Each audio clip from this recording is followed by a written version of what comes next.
Hello everyone from Math 2200, Discrete Mathematics. It's Professor Wenson here again with a video on your ZyBooks Section 4.5 titled The Composition of Functions. Now, function composition is probably something you've already come across in a pre-calculus or algebra course, so I'm hoping that this section is a bit of a refresher. I think the only thing different is, you're going to see the function notation that has been used in discrete mathematics, where you're given the name of a function and then, a domain set and a target set. Usually that kind of stuff isn't given in a pre-calculus or algebra course, but will be here. Okay, so I'll let you read the first sentence there. It talks about performing one process after applying one process to the result of another. That's composition. All right, the process of applying a function to the result of another function is called composition. And then the definition of the composition of functions. So suppose f and g are two functions where f has domain set x, target set y, and g has domain set y and target set z.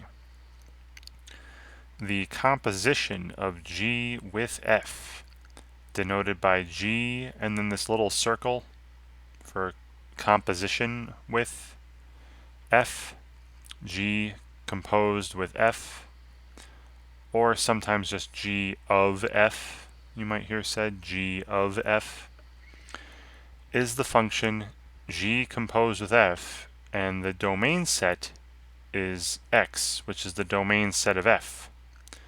The target set is the target set of the second function g, which is z. And they have to have the same kind of middle set, the go-between. So what's going to happen here is function f is going to take an element of x, map it to an element of y, and then I'm going to apply function g, take that element of y, and map it to an element of z. Okay, so this middle set should be the same. The target set of the first function should be the same as the domain set of the second function, so you can actually flow through them. So this g composed with f from domain set x to target set z, such that for all x in x, g composed with f of x is, again, g of f of x. So what's happening here is you take an element x from the domain x, put it through function f, and that gives you an element, f of x in y, and then you take that element f of x in y and apply function g to it to get this g of f of x. All right, that's called composition. Alright, so they have an example, and again, an animation here. So here I have three sets. X is the set with elements 1, 2, 3. Y is the set with elements A, B, C. And Z is the set with elements 7, 10, 12. And we're given these two functions. One is a function called f from set x to set y. And you see the ordered pairs represented here with arrows. All right, 1 maps to A in F, 2 maps to A as well, 3 maps to B, and nothing maps to C. Right, so just keep that in mind. Then we have this function g from set y to set z, where A maps to 10, B maps to 10, and C maps to 12. Alright, so the composition, again, pay attention to the order that these come in, and you'll see later that the order matters. The order that you put the functions in composition matters. So g composed with f. G composed with f means you're going through f first and then g. You're going right to left. I know usually things go left to right, but here you're going right to left. You're going through function f first, then through function g. So you're starting in the domain of f, which is x, and ending in the target set of g, which is z. So it'd be from x to z. And again, that middle set, that go between, the y needs to be the same. All right. Okay, so what would happen here when I do g composed with f? So that means I'm taking elements of x and mapping them to elements of z, but running them through function f and then function g. So let's talk about this, and I'll play the next part of the animation, but I'll just talk about it first. So where would 1 map to in this g composed with f, or g of f? Let's think. Go back to these two pictures here. See how 1 maps to a when you go through f. 1 maps to a. And then what does a map to in g? A maps to 10. So putting those together, 1 maps to a, maps to 10, 1 maps to 10. So you're going to see the arrow 1 to 10 here in the function composition, g composed with f. And what does 2 map to in g composed with f? So again, you run through f first. 2 maps to a, which in g maps to 10. So again, 2 maps to a maps to 10, 2 maps to 10 in the composition. So we have 1 maps to 10, 2 maps to 10. And then what would 3 map to? 3 maps to b in f, function f, and then in function g, b maps to 10. So 3 maps to b, which maps to 10. 3 maps to 10. So all 3 of these, 1, 2, and 3, would map to 10 in this composition function g composed with f, and we'll see that happening here. See, they highlight the yellow parts. 1 maps to 10. Then 2 also maps to 10. As you're seeing, again, you're highlighting 3 maps to 10. Okay.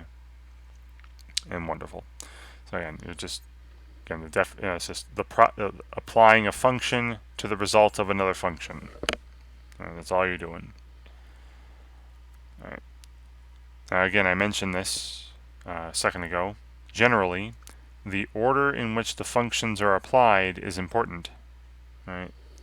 F composed with g will typically be a different function than g composed with f. So f composed with g is not the same, right? Not the same as g composed with f. So they give you some examples here. All right, say f is a function from the positive real numbers to the positive real numbers, and f of x is given by x cubed. And then g is this function from the positive real numbers to the positive real numbers, where g of x is x plus 2. And then they show you the functions down here. Now I'm going to show you how they got these. I'll write them out and take it one step at a time for you. Okay, so here we're given this is the f and g given in that example in the ZyBooks. Now, if I want to look at g composed with f, all right, g composed with f. Remember, you're kind of going right to left here. A little weird, but you're going right to left. So you run through f first. So you're starting in the positive reals, and that'll take you to another number in the positive reals. And then you go through g, which again these should be the same set here. All right, notice that the positive reals, the target set of f is now the domain set of g, and then I'm taken to another value in the positive reals. So this is still, because every setup here is the positive real numbers. So the composition will be from the positive reals to the positive reals as well.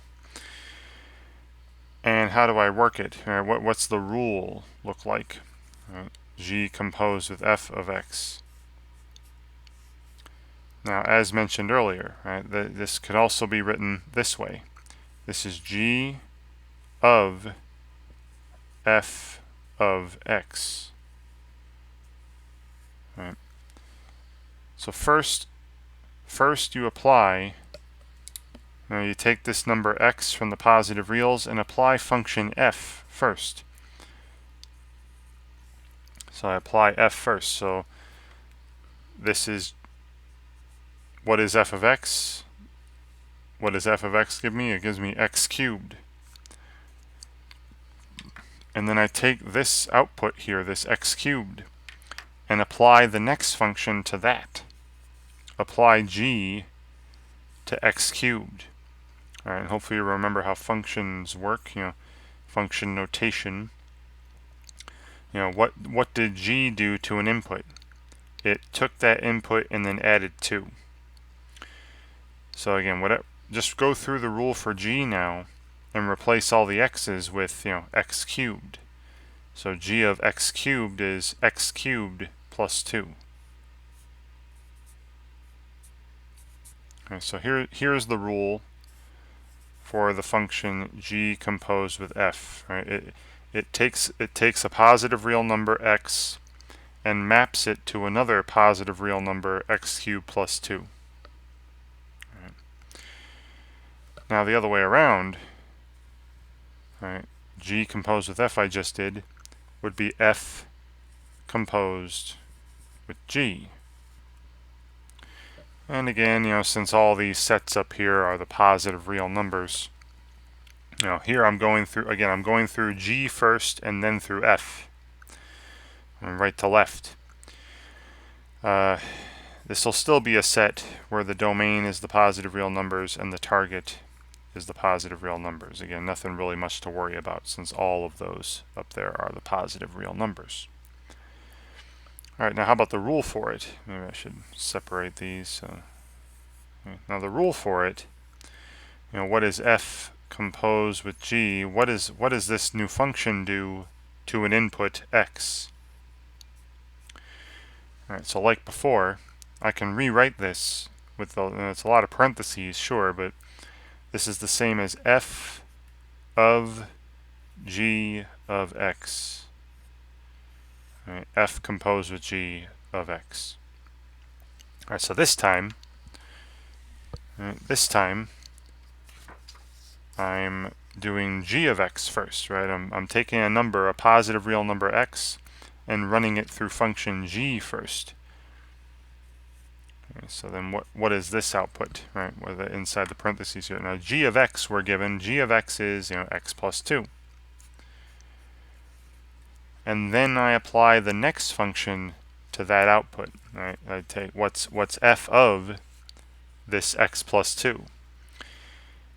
Again, how does function notation work? What does function f look like? What does f do? F takes a number and gives you its cube, cubes it, raises it to the third power. So I'm going to do the same thing to this x plus 2, right? Again, just go through the rule for f and replace all the x's with the quantity x plus 2. Right, so this, instead of x cubed, it would be this quantity x plus 2. Thing inside the parentheses here, cubed. And there's the rule for f composed with g of x. And maybe I'll box these in. All right, here was g composed with f, the rule for that function. Took your input and then the output for this new function, this composite function, was x, the input cubed plus 2. Whereas f composed with g, this function takes an input and adds 2 to it and then cubes it. This cubes and then adds 2. This adds 2 and then cubes. Totally different. Right? They're similar, but totally different. And let's see why. All right, let's see an example. So like, what would be the value of g, the function g composed with f, and again the domain is positive real numbers. So let's go 1. There's a positive real number. Now again, here's my rule for g composed with f. At 1 would be 1 cubed plus 2, which is just 1 plus 2, which is 3. All right. So the ordered pair 1, 3 belongs to the function g composed with f. All right. Now how about the other way around? How about f composed with g at the same input? How about f composed with g when the input is 1? Well, here's my rule for f composed with g. It would take 1 to the value 1 plus 2 cubed, the quantity 1 plus 2 cubed. Well, this is 3 cubed, which is 27. So the ordered pair 1 comma 27 belongs to f composed with g. So right there, sure they have the same domain, they have the same target, but they're not giving me the same outputs for the same inputs. Right? So they are not equal. Right? So you can tell from right here that g composed with the function g composed with f is not the same, is not equal to the function f composed with g. Right? So that's what I've been saying in the previous couple pages, last few minutes. So the order matters. Just please understand that the order matters when you are composing functions. Okay. Alright, now they also mentioned that you can compose more than 2 functions, right? Just, again, you're going right to left. So if I had 3 functions or 3 letters in a composition like this, f composed with g composed with h, that means I would just simply be taking a value, taking some input, running it through function h first, then taking that result, running it through function g, then taking that result and running it through function f, and right to left. And you write it as f of g of h of x, right? Lots of parentheses if you want. And you can compose any number of functions with each other. Just pay attention to the order. All right, another definition. The identity function always maps a set onto itself and maps every element onto itself. Alright, so the identity function on, say, a set A, a set called A, is denoted by I sub A, a function called I sub A. From domain set A to target set A, and is simply defined, I sub A of little a equals A. It takes every domain value and maps it to itself. Right? That way the value keeps its identity, if you want to think of it that way. And this is for every value of the set. So we talked about inverses in section 4.4, right? And what you're going to see here is that when you compose 2 functions that are inverses, you end up with an identity function. So if a function f from a to b has an inverse, right? Now remember, the inverse would be from b to a, right? The inverse reverses the mapping. Then f composed with its inverse is the identity function. So in other words, if f of a equals b, remember then f inverse of b would be a, right? It would take b right back to a. So then if I did f inverse composed with f of a, you'd just end up with a again. Right? Because you see, if I plugged a into f, it would give me b, and then I would plug b into f inverse, and it would give me a again. See, I'd end right back where I started. Okay.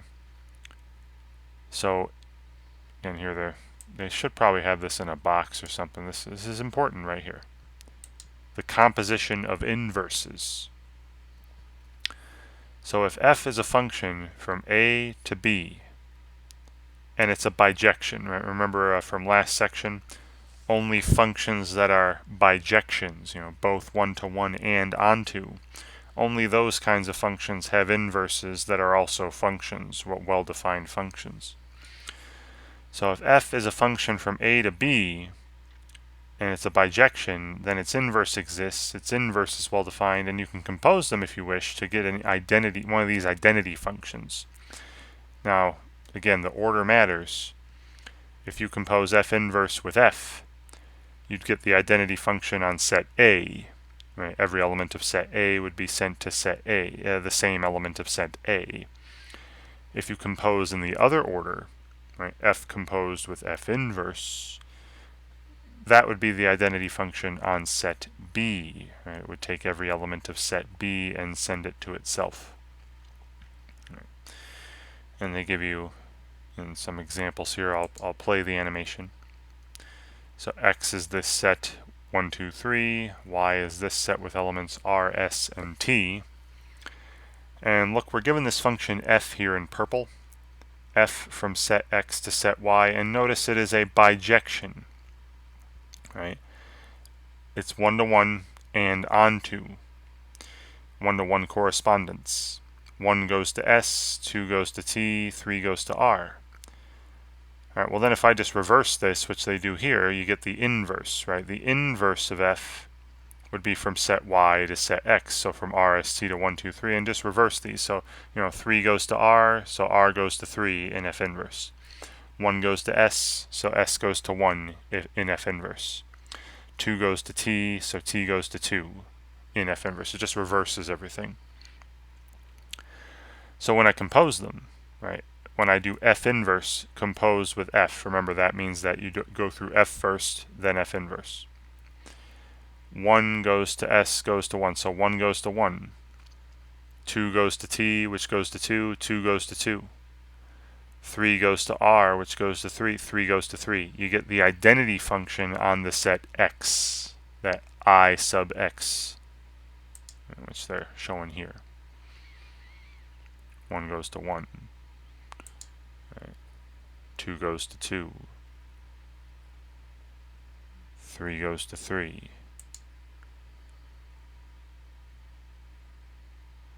And you have the identity function I sub X.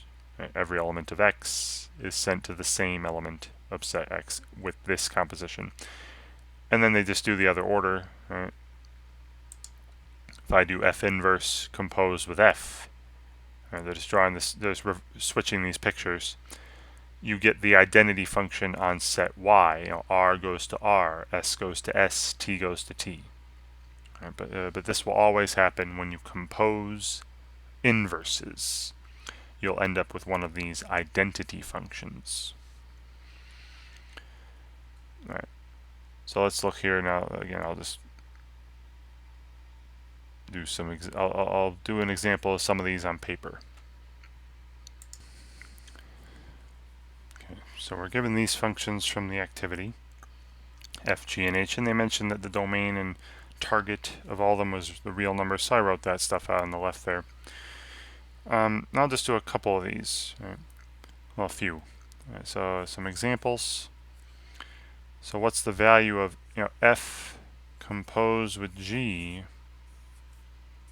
when the input is 2? So remember what this means. This means I'm taking the number 2. I'm going to go through function G first. And then whatever that result is, I go through function F with that result. So again, another way to write this would be F of G of 2. All right, so first, what's G of 2? Now G of 2 would be 2 squared, or 4. Right? So this is F of 4. G of 2 is 4. And then I apply the next function to the left. I apply function F to this. And what is F of 4? Right? F of 4 is 3 times 4, 12, plus 1, 13. And I'm done applying all the functions. Right? So F of G of 2 is the number 13. So that's what I'm entering here. Checking. Right. And I'll leave this one to you. Right? G just pay attention to the order of the functions and what functions they are. How about this one with 3? We haven't seen a composition of 3 yet. So how about this one? You got a composition with 3 functions. F composed with G composed with H. Right, this new composite function. and with input 0. So remember again what this means. I'm going to put 0 into h first, and that'll give me some value. Then I'll take that value, put it into g, and then that'll give me some value, and then I'll take that value and put it into f. And again, you're kind of running through these right to left. Now again, the long way to write this too would be f of g of h of 0, and then closing all the parentheses. Right? So again, the first thing I'm doing is 0 into h. What's h of 0? Now h of 0, and remember your exponential rules, any non-zero number to the 0 power is 1. So this would be f of g of, and then h of 0 is 2 to the 0, that's 1. Okay. All right, then I take that number 1 and go into the next function, g, right? Now we're plugging 1 into g. What's g of 1? That's 1 squared, or just 1. So f of, and then g of 1 is 1. And then finally I'm plugging this value into f. Right, and then what's f of 1? It'd be 3 times 1 plus 1, so 4. And I'm done applying functions to these outputs. There we go, that's it there. Right.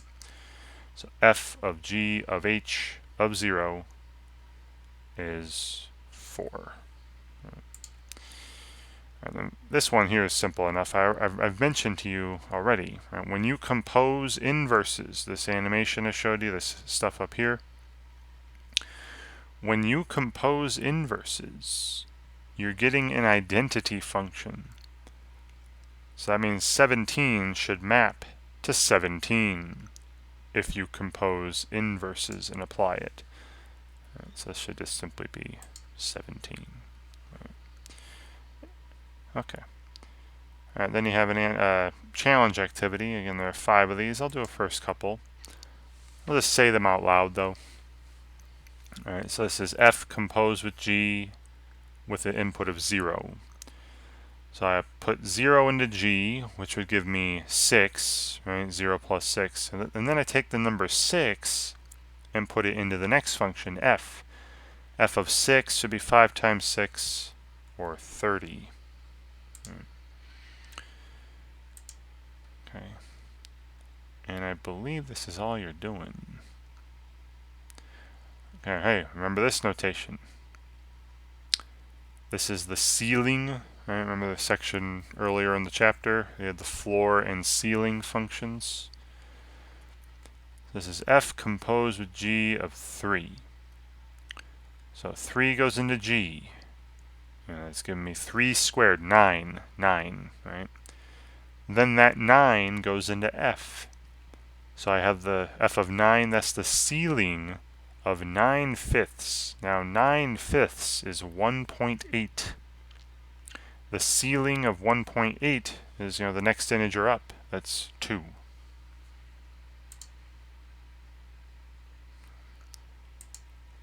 Like I said, I think they might have you composing 3 or 4. I'm like, yeah, here's 3 of them. And again, pay attention to, there's a ceiling function here again. Let's look at what the 4th level looks like. Yeah, again, ooh, okay. Notice it's now g of f of x. G of f of x, so your result should have x in it. Some expression with x in it. And the 5th level is the same thing, right? Your result should have x in it. And use the caret button, which is above the number 6 on a keyboard, for powers. And it says do not simplify. Okay, so that should be easy enough, I hope. Alright, then you have your additional exercises, which, again, some of these are on your assignment 5, some are not. I would still recommend doing all of them, just for extra practice.